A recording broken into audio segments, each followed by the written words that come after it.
Hola muchachos, bienvenidos a este video que corresponde a la primera parte de la práctica 10, que es básicamente mover nuestra base de datos a que funcione en red. Y esto no va a ser trivial, pero tampoco va a ser tan complicado porque nos vamos a colgar de todo lo que hemos estado haciendo a lo largo de todas las prácticas en el semestre.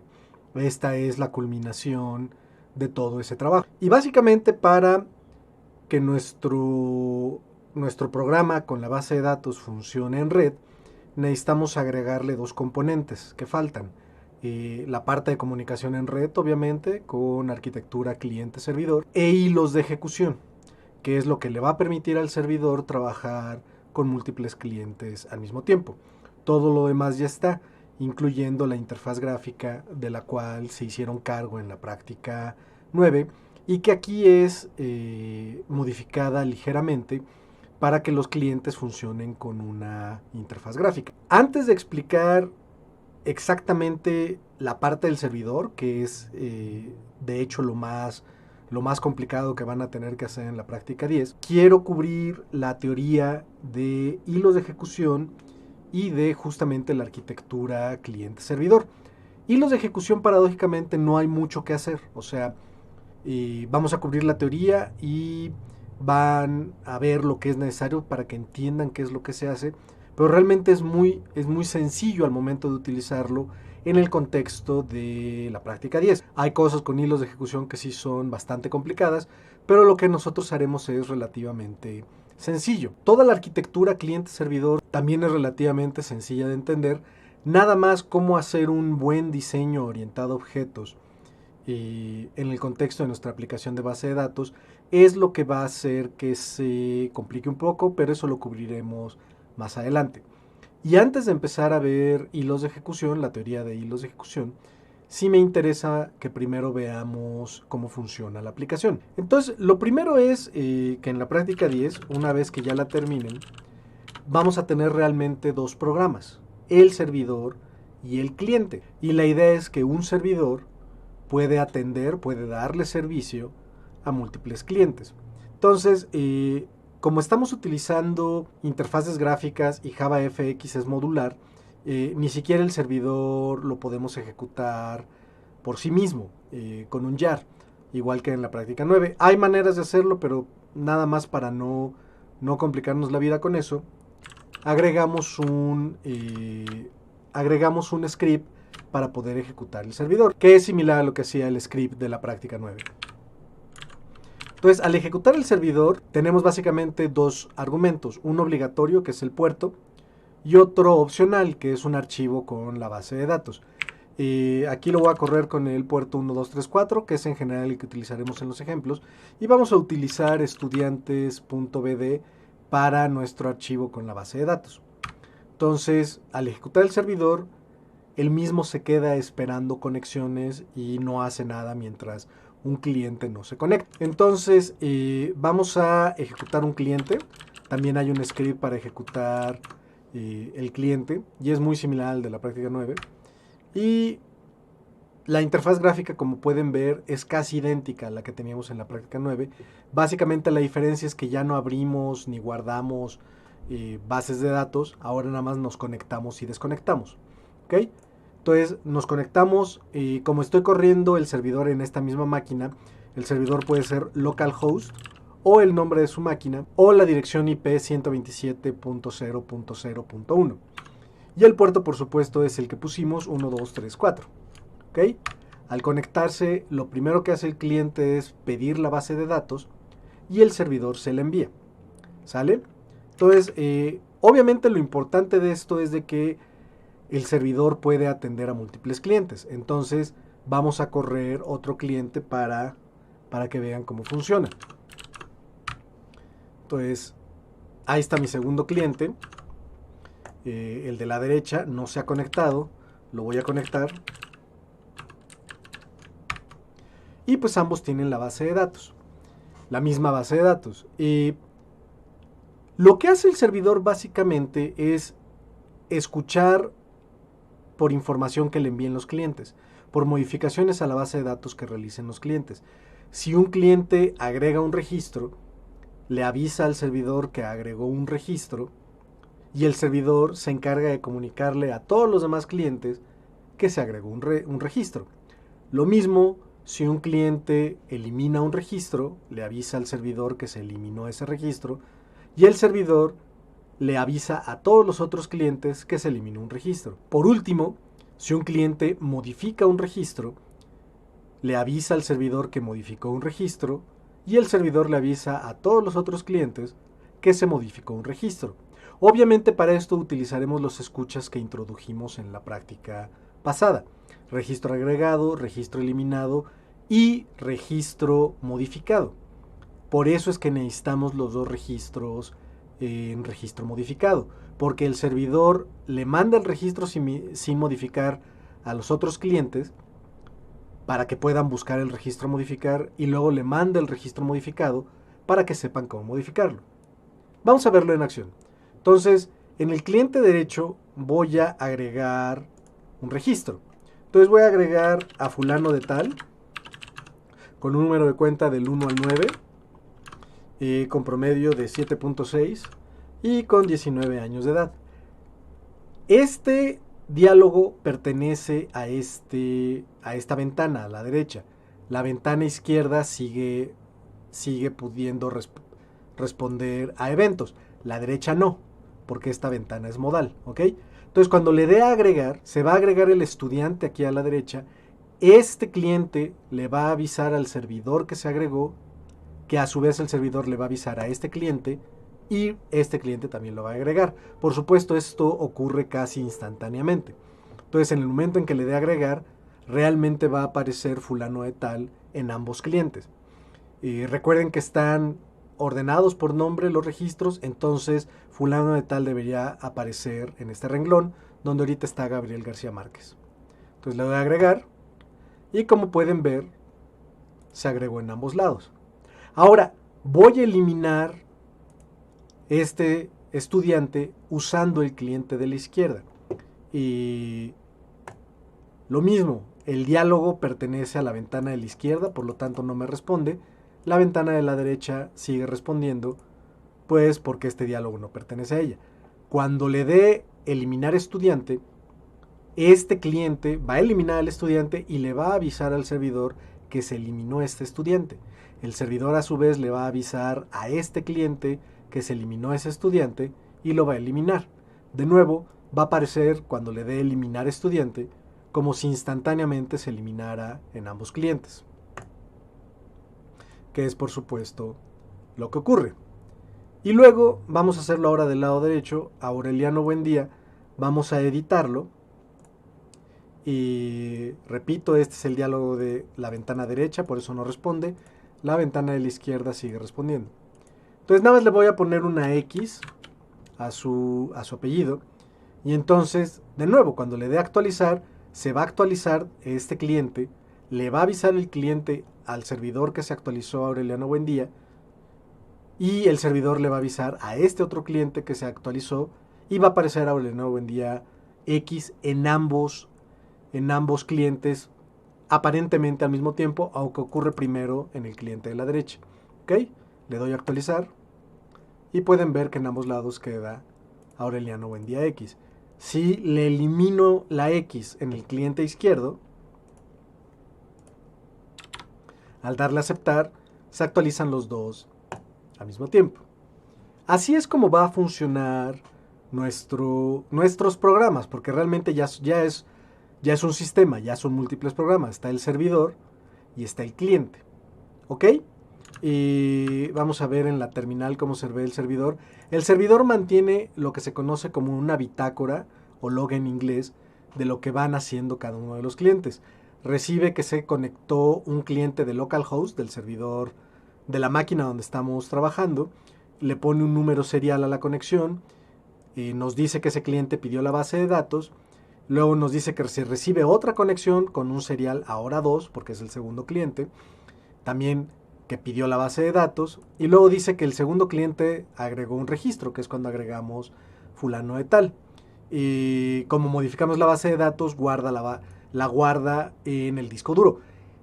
Los clientes no tienen una copia en disco duro de la base de datos, solo tienen una copia en memoria. La única copia en disco duro de la base de datos la mantiene el servidor y de manera muy poco eficiente la guarda toda cada vez que es modificada la base de datos. Es lo más sencillo para nosotros, entonces es lo que haremos. Paréntesis, como les dijimos desde el inicio, nuestra base de datos es de juguete. Este servidor que estamos haciendo también es de juguete, o sea, sí funciona, pero no es ningún servidor de verdad se comportaría así. En particular, no tenemos nada de seguridad. Cualquier cliente se conecta sin ningún tipo de autenticación y cualquier cliente puede borrar toda la base de datos si así se le da la regalada gana. Entonces, entre las cosas, los atajos que tomamos para que esto les resulte sencillo a ustedes de implementar es que cada vez que se modifica la base de datos por algún cliente, el servidor la guarda completita en el disco duro. Ningún servidor de verdad haría esto, pero es lo más sencillo para nosotros. De la misma manera, ahora el cliente de la izquierda, el primer cliente, elimina un registro y esto lo guarda en la base de datos y le avisa a los otros clientes. Y también las dos modificaciones, cuando modificamos a Aureliano Buendía a que fuera Aureliano Buendía X y cuando regresamos a Aureliano Buendía X a que fuera Aureliano Buendía. ¿Cómo se comunican los clientes y el servidor? Muy fácilmente, con puro texto. Vamos a ver cuando veamos cómo funciona la arquitectura cliente-servidor y la comunicación en red. Vamos a utilizar enchufes, sockets en inglés. Y esta comunicación va a ser puramente textual. De hecho es a nivel de bytes. Pero como es un input stream, como los que hemos usado desde la práctica 5, podemos envolverlo en un input stream reader y eso envolverlo a su vez en un buffered reader. Y entonces podemos trabajar con cadenas como lo hemos hecho de nuevo desde la práctica 5. Pero entonces, para ver cómo funciona un cliente pueden utilizar Telnet, que es un programa que se utilizaba antes para conectarse a servidores. Nada más es muy inseguro porque no cifra la información. No es como Secure Shell, que sí cifra la información que se transmite. Telnet no hace esto. Y Telnet es muy sencillo. Básicamente lo que sea que escribamos en el teclado lo manda por la red. Y lo que sea que reciba lo imprime en la consola. Entonces, si le doy Telnet a localhost, que de nuevo es el nombre siempre de la máquina donde estoy trabajando, en el puerto 1234, entonces se conecta a mi servidor y el servidor dice que recibimos una tercera conexión. ¿Ok? Entonces, ¿qué es lo primero que debe hacer un cliente? Vamos a utilizar mensajes para poder comunicarnos entre los clientes y el servidor. Y los mensajes van a estar siempre con el prefijo barra igual mensaje, dos puntos, y vamos a tener una serie de acciones que permite, una serie de acciones que acepta el servidor y los mismos clientes. Entonces el mensaje va a ser base de datos, que quiere decir que le está pidiendo el cliente al servidor que por favor le mande la base de datos. Cuando el servidor recibe este mensaje, cuando dé enter, el servidor va a enviar la base de datos al cliente. Primero va a enviar este mismo mensaje base de datos. Entonces vamos a ver que aparece de nuevo, barra igual mensaje, dos puntos base de datos.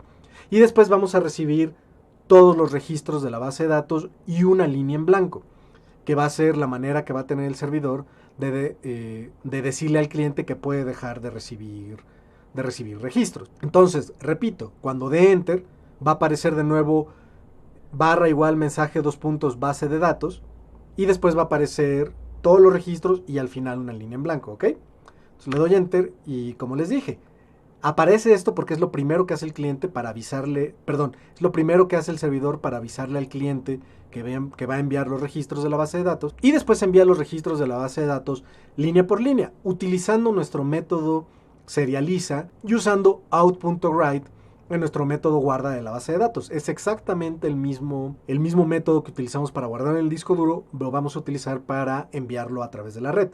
Nada más que en lugar de mandarle un buffered writer que representa un archivo, vamos a pasarle al método guarda de base de datos un buffered writer que representa la conexión en red. Por último, aquí está la línea en blanco que les digo que el servidor envía para avisarle al cliente que ya envió toda la base de datos. pueden ver que el servidor también avisa en la bitácora que la conexión 3 pidió la base de datos. ¿Ok? Voy a hacer lo mismo en otra terminal para que una vez más tengamos dos clientes, pero ahora los clientes no son la interfaz gráfica, sino el programa Telnet, que es de las cosas importantes de tener un programa con arquitectura cliente-servidor. Vamos a ver después que estas reglas de comunicación de las que estoy hablando se le conoce como un protocolo. Y entonces cualquier cliente que cumpla con el protocolo puede comunicarse con el servidor exitosamente. Es por eso que podemos utilizar Chrome o Safari o Firefox u Opera o Microsoft Explorer para navegar la red, porque todos estos navegadores utilizan el mismo protocolo. Entonces, aquí el protocolo con Telnet lo estoy escribiendo yo directamente en el teclado, pero lo podemos hacer con cualquier otro tipo de programa que cumple el protocolo. Entonces, podemos tener clientes en distintos lenguajes de programación y todos se pueden comunicar con nuestra base de datos. ¿Ok? Entonces, se me olvidó poner el puerto, perdón. El puerto por emisión de Telnet es 23, si mal no recuerdo. Y entonces si no especificamos el puerto, trata de conectarse por ahí. Entonces le pongo 1, 2, 3, 4. Y ahora sí me conecta. Y otra vez el servidor dice que recibí una cuarta conexión. Me voy a volar de aquí porque me da mucha flojera escribir. Y entonces va a pasar lo mismo. Va a recibir toda la base de datos. Exactamente igual en los dos clientes. En los dos clientes que estamos emulando con Telnet, yo escribiendo el protocolo directamente en el teclado.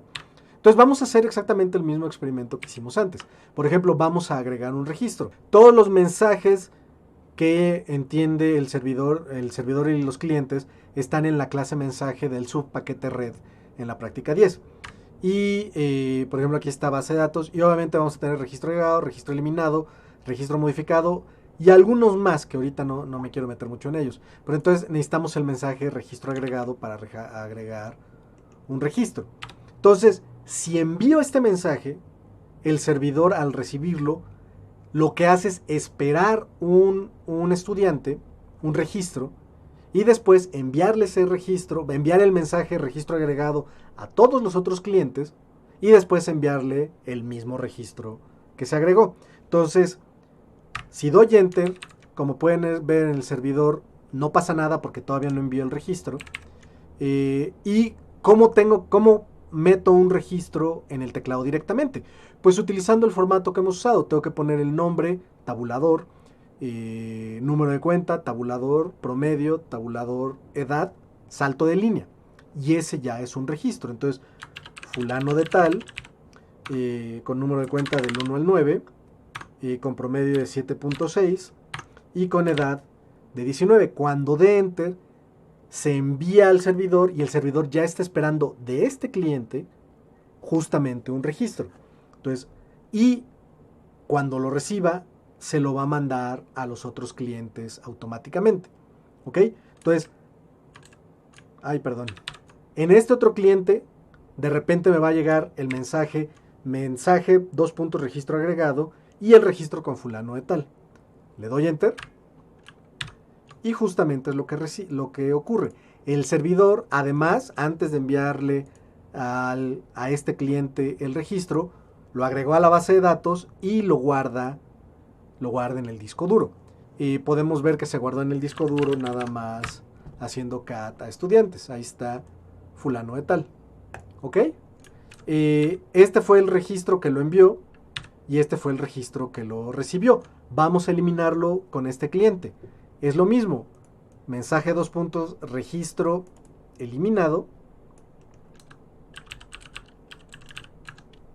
Y lo mismo, tengo que enviar fulano de tal, del número de cuenta del 1 al 9, promedio de 7.6 y 19 años de edad. Lo mismo, cuando dé Enter lo envía al servidor, el servidor se lo manda a los otros clientes y los otros clientes a su vez lo eliminan.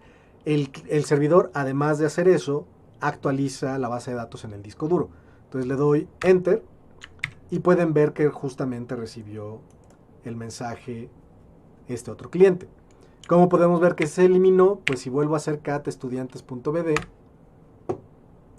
ya no existe fulano de tal. Existía antes, pero ya no. ¿Ok? Nada más por completar, vamos a, déjenme ver nada más, es registro modificado, sí, nada más estaba comprobando. Nada más vamos a modificar de nuevo a Aureliano. Entonces mandamos el mensaje, dos puntos, registro modificado. Y este funciona un poquito distinto. Tenemos que enviar el registro tal cual está. Entonces estoy copiando aquí los valores y poniendo los tabuladores a pie.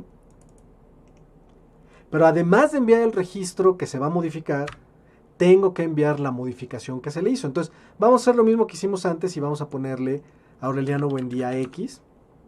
Y lo demás tiene que ser... Bueno, podríamos modificar todo si así quisiéramos, pero vamos a modificar nada más el nombre. Entonces, en este otro cliente nos va a aparecer de nuevo registro modificado, el registro sin modificar y el registro modificado, porque es lo que hace el servidor. Le envía eso a todos los demás clientes. Entonces, doy Enter y en el otro cliente justamente es lo que recibimos. Y si vemos la base de datos, Aureliano Buendía fue modificado. Una vez más vamos a regresarlo a como estaba en el otro cliente. Entonces lo puedo hacer de golpe. Creo que puedo copiar los tabuladores. Entonces a lo mejor esto funciona. Déjenme ver. Me parece que sí se copian. Sí se copiaron. Y Aureliano, voy a ver de nuevo cómo está la base de datos. Y sí, Aureliano Buendía ya no tiene la X. ¿Sale? Entonces, básicamente lo único que hice fue volver a enviar que se modificara el registro, pero ahora de Aureliano Buendía X pasamos a Aureliano Buendía. ¿Ok?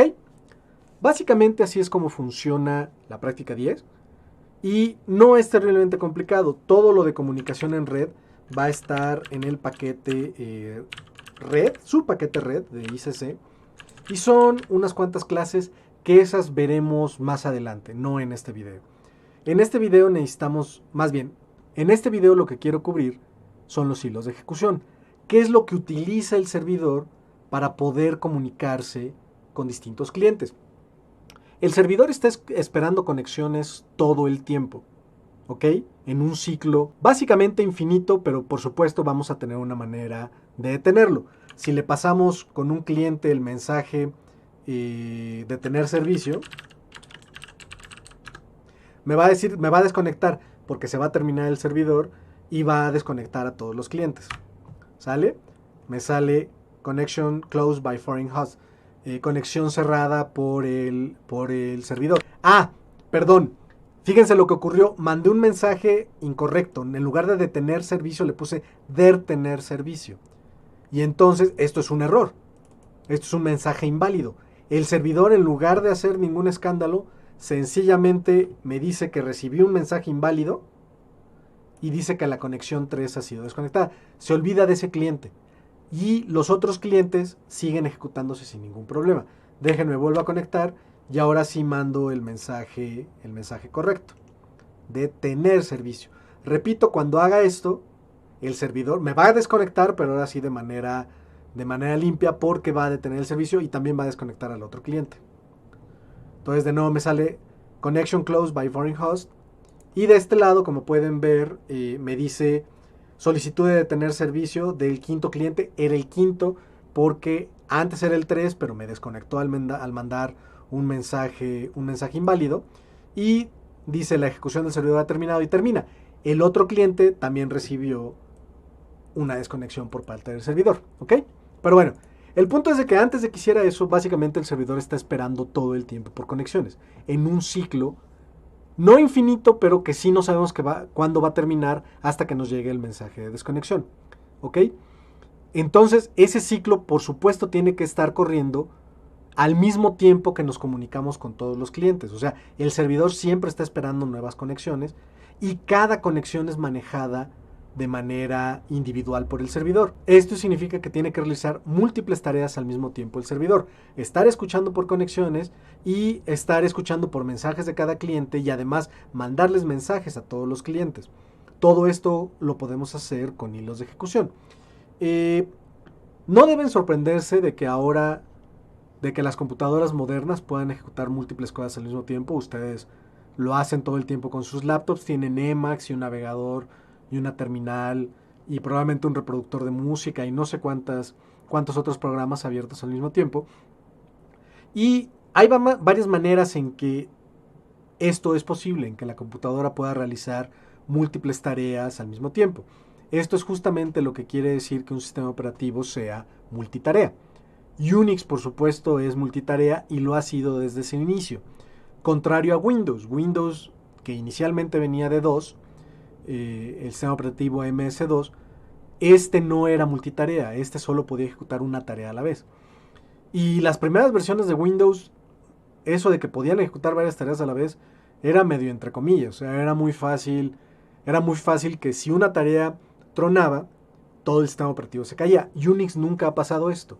Unix siempre ha mantenido un muy buen modelo para que si una tarea termina de manera inesperada, en general, casi siempre, el sistema operativo sigue corriendo sin ningún problema. Toda proporción guardada, un poco como lo que va a hacer nuestro servidor, que si un cliente hace algo inválido, el servidor sencillamente lo desconecta y todos los demás clientes se siguen ejecutando sin ningún problema. Como le ha hecho Unix históricamente para ejecutar múltiples programas al mismo tiempo, es con lo que se conoce como procesos. Y ustedes pueden ver cuáles son los procesos en su computadora, nada más haciendo PS en la terminal. Eso les dice justamente procesos, que les muestre qué procesos están corriendo. Entonces, ahorita me muestra nada más dos porque por omisiones cómo funciona. Básicamente es, nada más me muestra no solo lo del usuario Canek, mi usuario Canek en mi computadora, sino lo de esta terminal.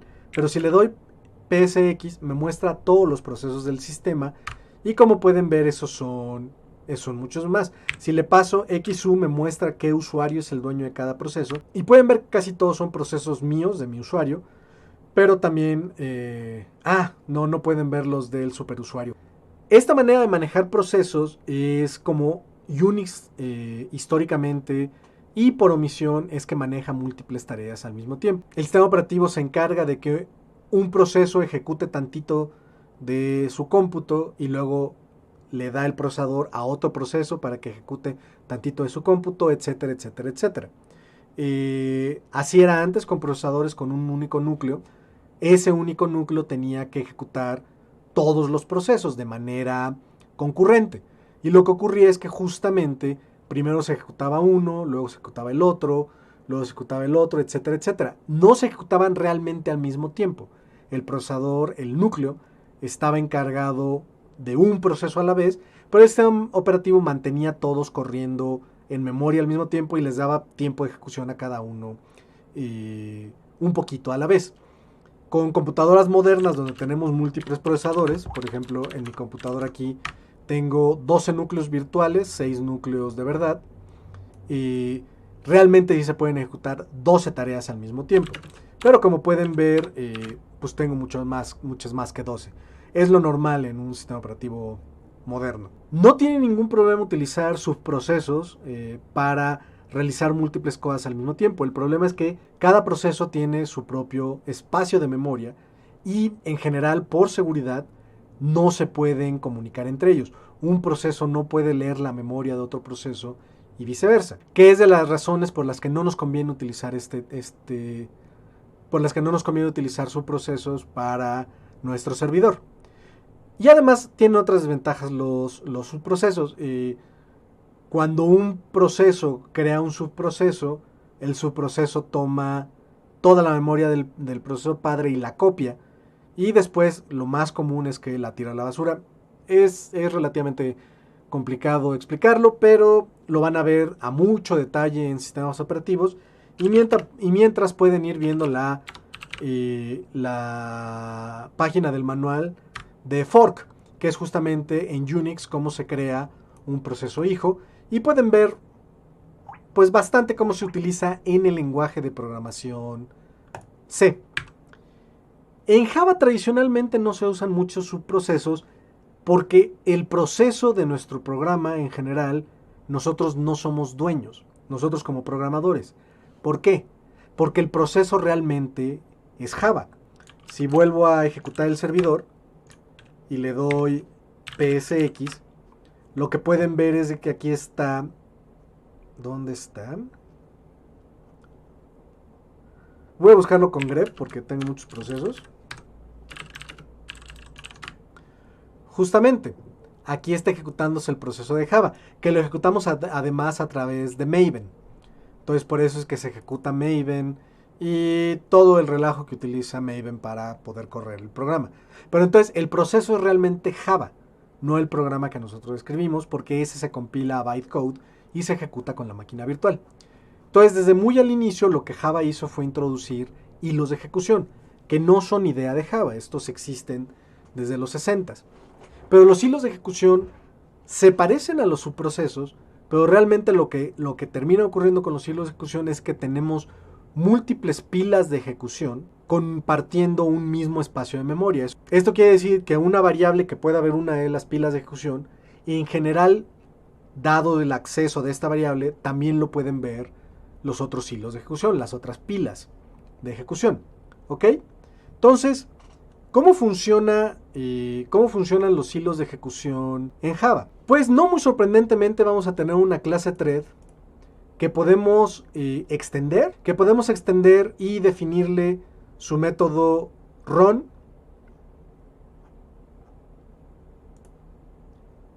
que es el método justamente donde vamos a poner lo que haga el hilo de ejecución. ¿Ok? También podemos, en lugar de extender a thread, implementar la interfaz runnable, que por supuesto es una interfaz funcional y por lo tanto podemos utilizar una lambda para crear hilos de ejecución, que de hecho es lo que haremos en la práctica 10. Entonces, si queremos lanzar una tarea que se ejecute en su propio hilo de ejecución, distinto al hilo de ejecución del método main de nuestro programa, entonces creamos una clase que extienda thread y sobrecargamos su método run, o creamos una clase que implemente la interfaz runnable y sobrecargamos su método run. Si implementamos la interfaz runnable, tenemos que crear un hilo de ejecución pasándole ese runnable. Por eso es que thread va a tener un constructor que recibe un runnable. ¿Ok? Entonces realmente siempre tenemos una instancia de thread cuando trabajamos con hilos de ejecución. Pero bueno, ya sea que tengamos una clase que extendió a thread y sobrecargó el método run, o que tengamos una clase que implementó runnable, que sobrecargue el método run y con la cual creemos una instancia de thread, lo que hacemos es ejecutar el método start, y el método start se encarga de crear la pila de ejecución correspondiente para este hilo de ejecución, y dentro de esa pila se ejecuta el método run hasta abajo, es lo que va a estar al fondo de esa pila de ejecución. Y realmente eso es todo lo que necesitamos para crear hilos de ejecución. Lo que va a ocurrir es que como todos los hilos de ejecución, incluyendo el del método main, comparten el mismo espacio de memoria, podemos utilizar este espacio de memoria para que se comuniquen los distintos hilos. Por ejemplo, nuestro servidor va a tener una lista de conexiones, y entonces cuando recibamos un mensaje de una conexión, por ejemplo que se agregó un registro, lo que va a hacer el servidor es recorrer toda la lista de conexiones, y para todas las conexiones distintas a las que envió el mensaje, lo va a propagar a los otros clientes el servidor. Y justamente esta lista va a vivir en el espacio de memoria compartida por todos los hilos de ejecución. En general, no vamos a hacer mucho con los hilos de ejecución. El servidor va a manejar hilos para todos los clientes. Lo vamos a ver a detalle cuando veamos el servidor, pero no hacemos mucho con los mismos hilos. Más bien lo que hacemos es justamente proteger a las variables que son compartidas por múltiples hilos de ejecución. Si estamos ejecutando múltiples hilos de ejecución, tenemos que tener cuidado de que dos hilos de ejecución distintos no modifiquen al mismo objeto al mismo tiempo. Imagínense que quisiéramos agregar al final a una lista y lo hiciéramos casi al mismo tiempo en dos hilos de ejecución diferentes. Al estar moviendo las referencias, o sea, estamos poniendo en ambos hilos de ejecución un nuevo nodo al final de la lista. Si no cuidamos que un hilo termine antes que el otro, Entonces las referencias pueden quedar mezcladas. A este tipo de problemas de sincronización se les conoce como problemas de condición de carrera, porque es como si los dos hilos de ejecución estuvieran corriendo una carrera a ver cuál termina antes. Un ejemplo clásico son el problema de los filósofos chinos. Si tenemos 5 filósofos chinos comiendo en una mesa redonda y por alguna razón solo hay un palillo entre cada 2 filósofos, o sea, solo hay 5 palillos, para que coma su arroz cada filósofo necesita 2 palillos. Si el algoritmo que tenemos para cada filósofo, obviamente la idea es que cada filósofo se ejecuta en su propio hilo de ejecución. Si el algoritmo es muy inocente, por ejemplo, recoge el palillo a tu derecha, recoge el palillo a tu izquierda, come y deja los 2 palillos. Si no hay palillo a la izquierda, deja el palillo a la derecha. Entonces lo que puede pasar es que los 5 filósofos chinos recogen el palillo a la derecha, no hay palillo a la izquierda, los 5 al mismo tiempo dejan el palillo a la derecha y entran en un ciclo infinito sin que ninguno coma. Esto ocurre porque hay una condición de carrera entre ellos. No están dejando los chinos que uno de ellos pueda comer para que libere los palillos y los demás también puedan comer. Ese es justamente el tipo de problemas con los que vamos a estar lidiando. En general, Java ofrece herramientas muy poderosas para lidiar con eso, que es justamente poder sincronizar variables entre hilos de ejecución. Lo vamos a ver a detalle cuando veamos el servidor. Y el otro problema importante que ocurre con hilos de ejecución es que justamente no se llevan bien con interfaces gráficas. En general, el consenso moderno es de que una interfaz gráfica debe ser modificada únicamente por un único hilo de ejecución, que no sea posible que múltiples hilos de ejecución modifiquen la interfaz gráfica. Realmente es lo mismo que le estaba diciendo ahorita, solo tardaron en darse cuenta porque era importante que ocurriera esto con interfaces gráficas. Y lo que ocurre es que dibujar en pantalla es realmente algo complicado. Tenemos millones de píxeles, literalmente, y tienen que ser modificados todos mientras el usuario está interactuando con sus programas, con interfaces gráficas. Entonces, tratar de coordinar a múltiples hilos de ejecución para que modifique la interfaz gráfica se vuelve básicamente imposible. Entonces lo que ocurre es que decimos no, únicamente un hilo de ejecución debe modificar a la interfaz gráfica. Entonces justamente lo que hace JavaFX es permitir ejecutar tareas después. O sea, en la clase Platform de JavaFX, JavaFX Application Platform, tenemos un método estático que se llama corre después, run later, y le pasamos justamente un runnable, una tarea.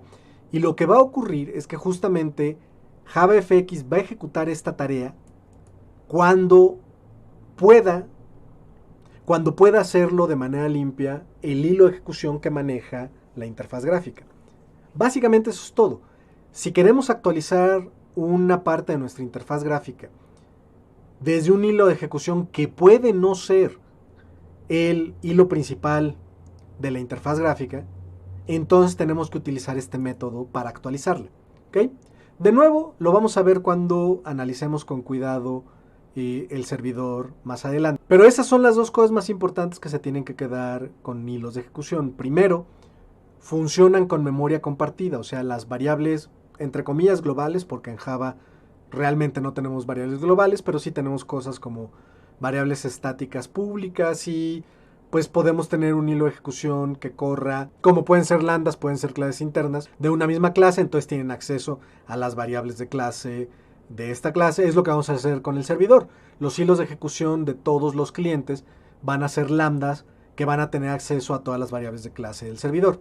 Entonces nada más hay que tener cuidado de sincronizar esas variables para que no ocurran condiciones de carrera como la de los filósofos chinos. Y que al actualizar interfaces gráficas desde hilos de ejecución que es posible que no sean el principal, que tenemos que utilizar runlater. ¿Ok? Es muy útil trabajar con hilos de ejecución, se utilizan para todo, casi todos los servidores en existencia funcionan con hilos de ejecución o con una combinación de subprocesos e hilos de ejecución, y es bueno que aprendan a programar justamente con problemas concurrentes. les vamos a dar casi hecho ya todo lo relacionado a hilos de ejecución, excepto en el servidor, pero eso lo cubriremos cuando veamos el servidor a detalle. Por mientras, yo creo que ya cubrimos lo suficiente que yo quería cubrir de esto. Realmente no les da mucho para comenzar a trabajar en la práctica 10, porque lo que ustedes tienen que hacer es justamente implementar los métodos faltantes de las clases en... Ay, me fui a test. Lo que tienen que hacer es implementar los métodos faltantes en el subpaquete, en las clases del subpaquete red. Varios de estos métodos son relativamente sencillos. Lo que más problemas les va a dar es conexión. Pero yo espero que... Yo tengo fe en ustedes, yo creo que sí pueden. Mensajes relativamente trivial. Y servidor base de datos también va a ser complicado. Pero esta sí lo vamos a ver casi línea por línea más adelante, no se preocupen. Entonces, vamos a dejarle por aquí. Realmente utilizaremos muy poco de hilos en la práctica. O sea, sí los vamos a utilizar, pero no va a ser muy complicado. Como les digo, básicamente va a ser sincronizar variables compartidas. Y lo de interfaces gráficas que les decía y ya. Y bueno, entonces vamos a pararle aquí. Como siempre, si tienen alguna duda, por favor, manden un correo o dejen un comentario en este video. Y pues gracias.